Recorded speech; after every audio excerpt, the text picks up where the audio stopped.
Hello everyone. இப்போ நம்ம MS எக்ஸலில் ஒரு டீலிமிட்டர் வச்சு இன்னொரு டீலிமிட்டர் எப்படி ரீப்ளேஸ் பண்ணலான்றதை பற்றி பார்க்கலாம். அதுக்கு முன்னாடி யாராவது சப்ஸ்கிரைப் பண்ணலன்னா சப்ஸ்கிரைப் பண்ணிக்கங்க, ஆல் நோட்டிஃபிகேஷன்ஸ் எனேபிள் பண்ணிக்கங்க, லைக் ஷேர் அண்ட் கமெண்ட் பண்ணுங்கள்.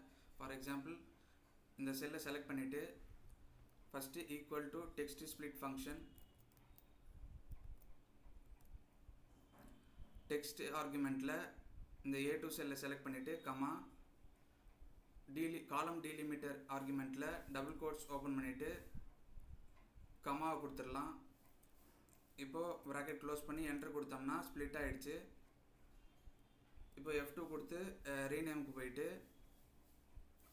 F2 கொடுத்து எடிட் மோடுக்கு போயிட்டு இப்போ இதை அப்படியே செலக்ட் பண்ணி பார்த்தீங்கன்னா அதனுடைய ரிசல்ட் தெரியும். இப்போ நெக்ஸ்ட் வந்து ஸ்பேஸை ரிமூவ் பண்ணணும். அதுக்கு ட்ரிம் ஃபங்க்ஷன். இப்போது ப்ராக்கெட் க்ளோஸ் பண்ணிவிட்டு ட்ரிம் ஃபங்க்ஷனில் டெக்ஸ்ட் ஸ்ப்ளிட்டே தான் வேலை செய்யுது. இப்போ என்ட்ரு கொடுத்தோம்னா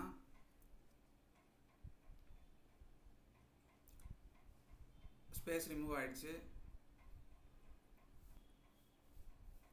இப்போ ட்ரிம் ஃபங்க்ஷனுக்கு முன்னாடி டெக்ஸ்ட் ஜாயின் ஃபங்க்ஷன், இன்னொரு டீலிமிட்டரை இதோட ஜாயின் பண்ணணும். அதுக்காக டீலிமிட்டர் ஆர்குமெண்ட்டில் டபுள் கோட்ஸில் ஹைஃபன் கொடுத்துட்டு இப்போ டபுள் கோட்ஸ் க்ளோஸ் பண்ணிவிட்டு கமா இக்னோர் எம்டி செல்ஸ்ன்னு கொடுத்துட்டு கமா கொடுத்தோம்னா text1 text2 text3 அதில் தான் ட்ரிம் ஃபங்க்ஷன் டெக்ஸ்ட் ஸ்ப்ளிட்லாம் வேலை செய்யுது. இப்போ எண்டில் ப்ராக்கெட் க்ளோஸ் பண்ணி இப்போ என்டர் கொடுத்தோம்னா ஒரு நேமுக்கு நடுவுலையும் ஹைஃபன் ரீப்ளேஸ் ஆகிடுச்சு.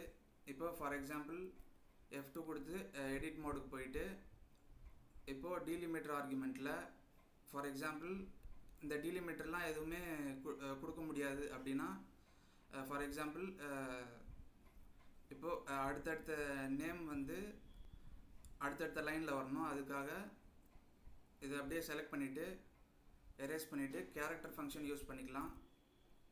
கேரக்டர் ஃபங்க்ஷன் அதுதான் லைன் பிரேக்காக தான் இது கொடுக்குறோம். லைன் பிரேக்காக தான் கேரக்டர் ஃபங்க்ஷனில் நம்பர் ஆர்குமெண்ட்டில் லைன் பிரேக்குக்கு 10 தான் சரியான நம்பர், கரெக்டான நம்பர் 10 தான். இப்போ கொடுத்துட்டு என்டர் கொடுத்தோம்னா நேம்ஸ் ரிசல்ட் வந்துடுச்சு. இப்போ அதை அப்படியே ரேஞ்ச் ஆஃப் செல்ஸை செலக்ட் பண்ணிவிட்டு கண்ட்ரோல் D கொடுத்தோம்னா ஃபில் ஆகிடுச்சு.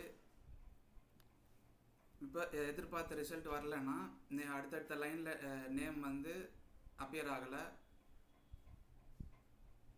ஹோம் டேப்பில் அலைன்மெண்ட் குரூப்பில் ரேப் டெக்ஸ்ட்